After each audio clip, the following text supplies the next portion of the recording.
చేపల ఫ్రై ఇలా చేసుకున్నట్లయితే చాలా రుచిగా ఉంటాయి. చేపలను స్కిన్ మొత్తం తీసేసి బాగా శుభ్రం చేసుకొని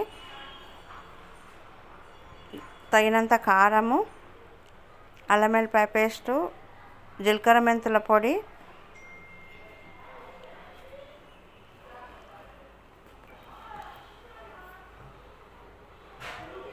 ధనియాల పొడి, పసుపు, కార్న్ఫ్లోరు వేసి బాగా అంతా కలిసే వరకు బాగా కలుపుకొని కొంచెంసేపు ఫ్రిడ్జ్లో పెట్టుకోవాలి. ఒక ఒక 2 గంటలు ఫ్రిడ్జ్లో పెట్టుకుంటే మంచిగా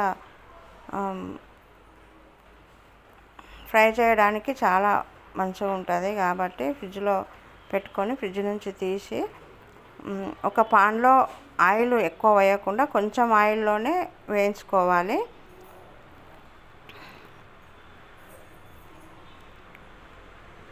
కొంచెం ఆయిల్లోనే కొన్ని వేసి వేయించుకోవాలి. ఇలా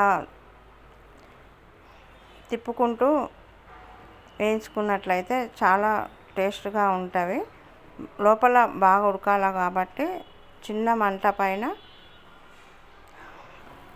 ఉడకనివ్వాలి. ఇలా ఒక పక్క మొత్తం బాగా ఉడికిన తర్వాత మళ్ళా ఇంకో పక్కకు తిప్పుకోవాలి. ఇలా చాలాసేపు మీడియం ఫ్లేమ్లో పెట్టి బాగా ఉడికించుకుంటే టేస్ట్గా ఉంటుంది. పచ్చి వాసన లేకుండా చాలాసేపు ఉడకనివ్వాలి.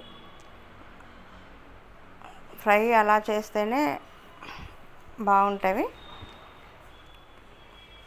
ఇలా తయారైన తర్వాత కొంచెం కొత్తిమీర వేసుకొని దించుకోవాలి.